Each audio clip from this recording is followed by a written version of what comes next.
আজ আমি চলে গেলাম ক্যাম্পাসে মেট্রো রেলে করে। অনেকদিন পর ভিডিও আপলোড করা হচ্ছে। এখন আমি মিরপুরে একটা কোচিংয়ে মান্থলি কার্ড করিয়ে নিয়েছি। তো সেখানেই পড়াশোনা করা হয় মোস্ট অফ দ্য টাইম। তো তারপর আজকে অনেকদিন পর গেলাম। মনে হলো ক্যাম্পাসে অনেকদিন যাই না যেহেতু। আজকে একটু সেন্ট্রাল লাইব্রেরিতে বসে পড়াশোনা করি। তো ১০টা নাগাদ আমি ক্যাম্পাসে চলে গিয়েছিলাম। ভার্সিটিতে যেহেতু এখন রেগুলারলি ক্লাস চলছে, সো এখন লাইব্রেরি ফুল থাকে। তো আজকে আমি এই টাইমে গিয়ে লাইব্রেরিতে কোনো সিট পাচ্ছিলাম না। টোটালি ফুল ছিল। দেন ২ তলা রেখে আমি ৩ তলায় গেলাম। ৩ তলাও পুরা ফুল ছিল। দেন গার্লস কমন রুমে তো আমি সিট পেলামই না। তারপরে অনেক কষ্টে একটা সিট ম্যানেজ করে বসলাম। আজকে আমি দুদকের এই বইটা পড়ব। বইটা বেসিক্যালি আমার হাসব্যান্ড কিনেছিল ওর পরীক্ষার জন্য। তো ওর যেহেতু এখন পড়া হচ্ছে না তাই আমি বইটা এখন ওপেন করলাম।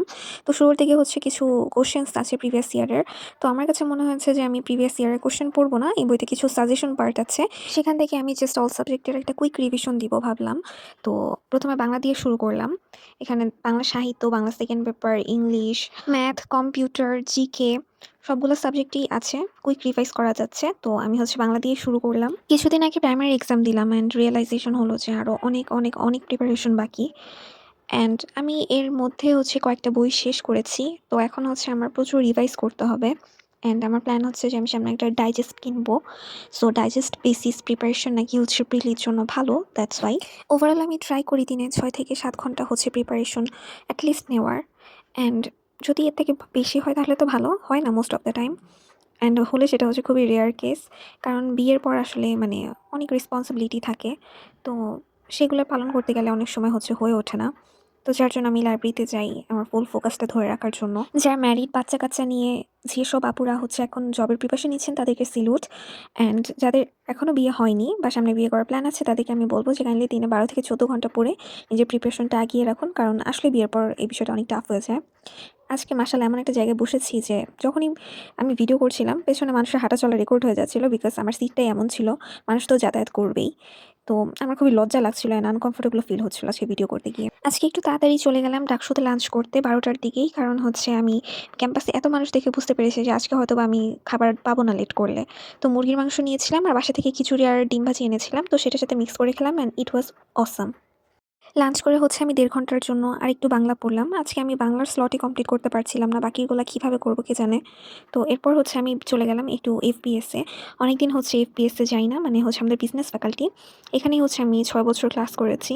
বিকজ অফ করোনার জন্য আমাদের সময় নষ্ট হয়েছে অনেক। বিজনেস ফ্যাকাল্টিতে সেশন জ্যামের কোনো প্রবলেম নেই। বাট করোনার জন্য আমাদের 1 ইয়ার নষ্ট হয়েছে। ফুড কোর্টে গেলাম। আমার মনে আছে যখন ১ম দিন আমি ক্যাম্পাসে এসেছিলাম ভর্তির কাজের জন্য, তখন বাবা আমাকে ফুড কোর্টে নিয়ে গিয়েছিল। অ্যান্ড বাবা ক্যাম্পাসে আসলেই সবসময় ফুড কোর্টেই আসে। সেখান থেকে সবসময় আমাকে কিছু না কিছু কিনে খাওয়ায়। যদিও ফুড কোর্টের খাবার আমার একটুও ভালো লাগে না অ্যান্ড টেস্টি ট্রিটের খাবারও অত একটা আহামরি লাগে না। তো ভাবলাম কি নিব করে একটা পটাটা বিস্কুট নিয়ে বের হয়ে গেলাম। ক্যাম্পাসে দেখলাম মায়া থেকে তাদের মার্কেটিং টিম এসেছে। সো তাদের ওখান থেকে আমি তেল, ক্রিম, সেরাম এগুলো একটু হাতে এপ্লাই করে দেখলাম। প্রোডাক্টসগুলো ভালোই মনে হলো। যেহেতু আমার কিছু প্রয়োজন নেই তাই কিছু কিনলাম না। এফবিএস এ যাবো বাট গার্লস কমন রুমে যাবো না এটা তো হতেই পারে না। আমি সবসময় গার্লস কমন রুমে যাই। অ্যান্ড আগে আমাদের ক্লাসের ফাঁকে কিছু খেতে হলে আমি সবসময় এখান থেকে সিঙ্গারা কিনে আমার ফ্রেন্ডদেরকে এনে দিতাম। আসলে এফবিএস এ আসলে আমি অনেক বেশি নস্টালজিক হয়ে যাই। এখানে একটা লম্বা সময় কেটেছে। তো যাই হোক এরপর আমি কফি নিলাম। কফিটা নিয়ে আমি ব্যাক করলাম আমার টেবিলে। Back to study. অ্যান্ড আসলে পড়তে বসলে অনেক দিকে অনেক চোখ যায়, অনেক কিছু দেখতে ভালো লাগে। এই যেমন একটা পাখি দেখছিলাম। এরপর বাংলা পড়তে বিরক্ত হয়ে আমি সাধারণ জ্ঞান খুলে বসলাম। সাধারণ জ্ঞানে ভাষা আন্দোলন দিয়ে শুরু। এরপর আমি আর কোনো ব্রেক নেইনি আসলে। একটানা সন্ধ্যা পর্যন্ত পড়েছি। ৭টা বাজলো। মাঝখানে আমি একবার সিট চেঞ্জ করেছিলাম। কারণ এক জায়গায় সারাক্ষণ বসে থাকতে ভালো লাগে না। তো সিট চেঞ্জ করে পড়তে বসলে একটু মনোযোগটা ভালো আসে। তো সাধারণ জ্ঞান আমি কিছুটা দূর আগিয়েছি। তারপর আমাকে ক্লোজ করতে হলো। কারণ আজকে আমার আসলে একটা ফ্রেন্ডের সাথে মিট করার প্ল্যান। তো সেজন্য আমি এই দাগিয়ে বইটা পড়লাম। মানে পড়ার সময় দাগিয়েছি যেগুলো আমার কাছে নতুন ছিল বা আমার মনে নেই। তো এরপর এই আমার মেকআপ আইটেমস। আমি একটু মেকআপ-টেকআপ সাজুগুজু করে তারপর ৭:৩০ নাগাদ বের হয়ে গেলাম। রাত্রে মনে হলো ক্যাম্পাসটা আরো বেশি জমজমাট হয়ে উঠেছে। এত ধরনের খাবারের কার্ট আসছে। এত কিছু ছিল শপিং এর জন্য। মানে পুরা বাজার বলা চলে। বান্ধবীর সাথে অনেকদিন পর দেখা করে আড্ডা দিয়ে লাস্টে কফি লাইম থেকে একটা জুস কিনে হাসব্যান্ডের সাথে বাসায় ফিরে আসলাম।